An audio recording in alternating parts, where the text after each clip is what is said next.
How's everybody doing? My name is Anthony Brian Logan, and today I bring you a recap of day 3 of the Democratic National Convention, also known as the DNC. There's only one more day left, and that'll be today, which is Thursday, August 20th, 2020, and I cannot wait for today because Joe Biden speaks.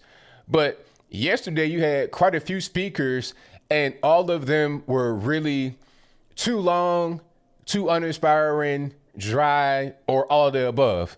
Okay, some are really short, like Billie Eilish. I'm not really sure who Billie Eilish is. Is she a music star, a celebrity, or something like that? I have no idea who she is. I'm too old for that type of stuff. She probably about 18, 19. I have no idea who she is.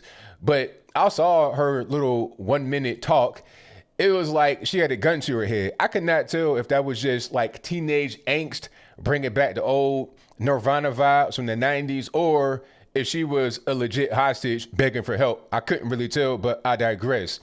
The whole point is that there were plenty of little talks, and they were all uninspiring. Nothing new was said. The general tone of it was orange man bad, orange man can't do X, Y, and Z, this, that, and the third, so go vote for Joe. Voting for Joe Biden was like the last thing they would say. They would talk about how the country's not really doing well and we all got to come together and orange man bad. They spent more time talking about Trump specifically than they did speaking about Joe Biden, but they mostly talked about themselves and their own personal values. You had Kamala Harris, of course, Barack Obama, Pocahontas, and Hillary Clinton that spoke.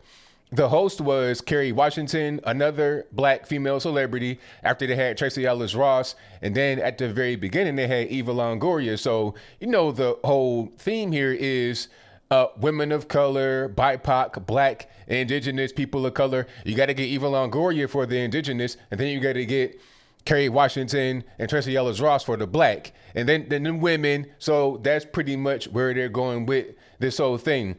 I'm not sure who's going to host tomorrow. Probably another BIPOC person. The left are all about identity. You know, they don't really care about diversity except for how you look, you know, but they want you to all think the same. One thing that kind of happened here that was a little strange, when Kamala Harris came out, she was waving to this big screen of some Zoom callers. That's the best way I can describe it. Like everybody was in their house, just kind of like cheering and whatnot. Now, this is why I was saying before, it's kind of confusing. I can't really tell what's live, what's pre-recorded or what. Those screens could have been already pre-recorded. People just waving at the camera, cheering or whatever. That could have been what it was. So you don't have any kind of, you know, mishaps on screen. But what they did was duplicate at least 3 of the people to fill up the screen.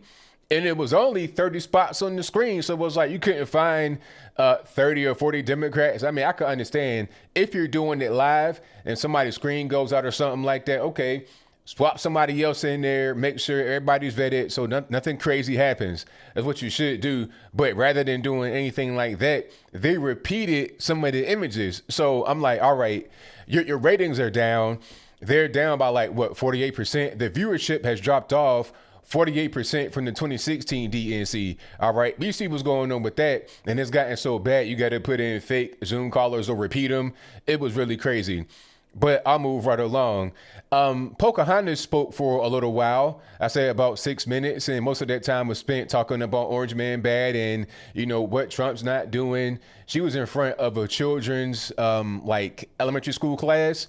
I'm talking about like kindergarten, that type of early. She didn't really say much that was too inspiring, really. One thing that I learned about Pocahontas is that she's part of the Native American caucus, and she spoke to them at the DNC. I'm not lying, okay? We all know that she is not really a Native American. We're talking about like 0.12, like a fraction of a percent. She has less Native American in her than most just general white people in the country do. So she's not Native American, although for a long time she claimed that she was. All right. But it was funny that she spoke to the Native American caucus. She's still a part of them. I guess she didn't get revoked. I'm not sure if she's part of her tribe or anything like that, but different story. I digress. There were some music acts here before I get too far into the speeches. And there was this one guy by the name of Prince Royce. I don't know who that is. Apparently some Latin singer. And what he did was take Ben E. King's song, Stand By Me, a black man from the early 1960s, and remix it with some Spanish in there. You know what that's about. I said it earlier, the BIPOC, black, indigenous people of color. So you get all of that right there, okay? You got a black man song performed by, I guess, a guy that would be considered indigenous, and they're both people of color, so they kind of join together, black and brown unity. Although it's not really like that in the streets of these Democrat-run cities, but I guess we could do that for the DNC, and it's fine. And, you know, that's pretty much what it is. It was a politically driven thing to take that song and make it be like that. They could have had anybody come in there and just sing it regularly, but they had to put the Spanish twist on it. I think Jennifer Hudson came out. I'm not sure if she was at the second night or last night. And when she sang, she was in Chicago Cultural Center, a beautiful place. And I know I'm a fan of Jennifer Hudson. She performs very well, although I'm kind of confused at Jennifer Hudson going to the DNC. Well, maybe I understand. She has to go to the DNC and sing there rather than the RNC, because if you go to the RNC, then you pretty much get canceled. All right. I forget who that was that did that. I forget her name, but she sang at the inauguration and pretty much it ruined her career. So Jennifer Hudson doesn't want to have her career ruined, although Trump should be who she supports, because when her whole family or a big portion of her family got killed in Chicago, it was Trump that came to her aid and let her stay in the Trump Tower for free and just, you know, make sure that she was straight during a rough period in her life. And if you don't believe that story, I'll link to it in the description box below. So although I understand why she was sitting at the DNC, she should be at the RNC, considering what Trump did for her long before he was ever the president or even running to become president. All right, but I'll move on. Nancy Pelosi and her cocaine jaw made an appearance. I'm not sure what's going on with that jaw. Is she on drugs? I don't think she's on drugs to be 80 years old, you know, snorting cocaine. But I mean, I don't really want to see her out there in the public. She should put somebody like a stand-in in her place to come out there and speak. Okay, you can have somebody else that, you know, does well on camera aside from Nancy Pelosi. All right, Speaker of the House, no Speaker of the House. I don't want to see that image on my TV screen. As simple as that. Which is why I'm glad they had some of the celebrities come in and host, because at least they're kind of easy on the eyes. You know, I feel like the quality of the post has kind of gone down as we've gone throughout the days. Eva Longoria, that was a great pick. Tracy Ellis Ross, I'm not really sure. Kerry Washington, that crazy wiggle in the head, I'm not happy. I'm not really a fan of that, but I'll keep on rocking. Kamala Harris spoke for about 20 minutes, and most of that time was spent talking about how Orange Man is bad and her general upbringing, okay, about her life, talking about how her mom is East Indian, red dye Indian, her dad's from Jamaica. She spoke about that type of stuff for the majority over 20 minutes. I'd say a good 18 or 20 minutes was spent talking about herself or Trump, Orange Man bad, and just, you know, general nebulous kind of Democratic policies, healthcare and all this and that, you know, immigrants. And that was a general talk. She spent a little bit of time talking about Joe Biden and how he's going to be good for the country. And that's been a general theme. They want to hide Joe Biden until the very end, get him across the finish line. That's just pretty much what's going on.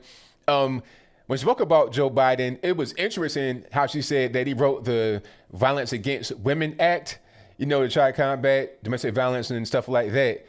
But she did not mention the 1994 crime bill. That was very interesting, you know, and she didn't mention her own track record as a prosecutor in California. And that's pretty important, you know, because a lot of folks don't like her because of that. A lot of black folks are coming out and saying, hey, we don't want Kamala Harris because of her track record as the attorney general, locking black men up, innocent black men, using black men for labor, got them out there fighting for $1 a day, that type of stuff. So it's kind of strange how you have all this Black Lives Matter, Antifa stuff happening, and they say ACAB, all cops are bad, or all cops are a different word.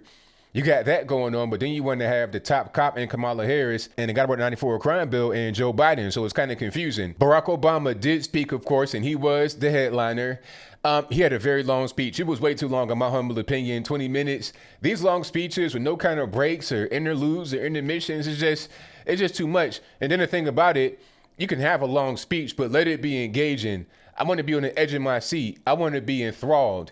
You can be a Democratic person and have a good speech still, but it just wasn't that. It was really just nebulous. It was, Orange Man bad. He's not prepared. He's not maturing into the job. But you know what? The one thing that stood out to me was when he was basically holding the water for Antifa and Black Lives Matter. Oh man, that really infuriated me because it gave me flashbacks to when he was the president. Remember when Black Lives Matter were destroying Ferguson and destroying Baltimore, Maryland? Right when that was happening, what did Barack Obama do? He invited Black Lives Matter to the White House, spoke to him. Hey, you guys are doing a great job out there. Keep it up. He didn't say, hey, tone down the rhetoric because we got some violence going on. People are, being shot, killed, stores being looted, homes being burned down. Nope, didn't say that. He said, hey, you guys are doing a great job. Keep it up. He did the same exact thing last night, talking about, Trump is deploying the federal agents on peaceful protesters. Sir, are you serious? Are you getting high, sir? The federal agents are for the riots that are happening every single night. We can see it on the news. We can see it all over mainstream media. It's not a secret. It's not like it's some kind of conspiracy theory. We see the riots happening every single night. Okay, Portland, Oregon, free out of Washington, all over the nation. Okay, we see what's going on. And the only reason why you're going to deploy the federal agents is to get this stuff under control, period. Ain't no peaceful protest. If you are going to a peaceful protest with bats and shields and hockey sticks and the Casey Jones ski mask with the little great, if you're going with that type of stuff, you're not going for a so-called peaceful protest. You're going for a riot. You're going for a general insurrectionist action. So his speech sucked, man. He had the worst speech. And you know what? Aside from it just being real long and dry and boring and uninteresting and uninspiring and unengaging, aside from that, what really kind of burned my biscuit was the whole thing about Antifa and BLM being so-called peaceful protesters. That's the worst. And that's the reason, just like Trump said, that's the reason why Trump won.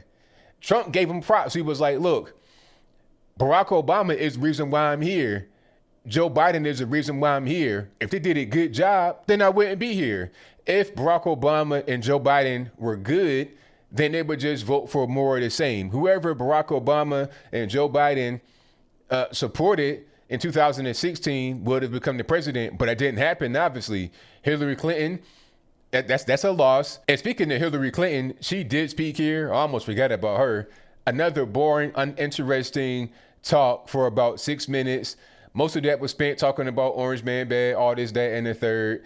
I didn't take much away from what she said because it's hard for me to take any of the Clintons seriously considering what's going on. You just want to ignore those Epstein pictures. You just want to ignore all the action that's happening around Epstein and Ghislaine Maxwell and Leah Express and Little James Island. You want to just ignore all that that's going on? Oh, okay. The only thing I got from what Hillary Clinton said was some of them bug-eye expressions, some of the meme-worthy stuff. It was not much said there that I really took home and cared anything about, which was the general theme all throughout the night. But I think I'll leave that right there for now. And what say you? Do you think that the DNC was great? If that's your viewpoint, let me know why in the comments below. Or was it not great? If that's your viewpoint, let me know why in the comments. Did you watch it? Did you not watch it? I was not able to watch it live because I was doing my live stream. So what I did was I just watched, everybody's speech and I read all about it and I see what was going on and I got my opinion that way, just, looking at it after the fact. But it was terrible. I mean, it's getting worse and worse. Like, I'm not a Democrat, obviously, but I can kind of put aside my political affiliation to appreciate good production when I see it, to appreciate a good speech when I hear it. I'm on YouTube all the time and I hear some guys that are on the left, they give really compelling arguments about whatever they got going on. And I can appreciate them for their compelling argument. I can appreciate them for their effort that they take into their craft. I may not agree, but I can appreciate them for what they do in their sphere. But this DNC was terrible. I mean, you got one more night. That'll be tonight, which is Thursday, August 20th, 2020. And you're going to have Joe Biden speak. Hopefully he speaks live, because if it's live, you're going to hear some bumbling and some stumbling. I cannot wait. But whatever your thoughts are, please let me know in the comments below. And that's all I got to say for this video. If you like what you heard, please comment, rate, share, and subscribe. Peace.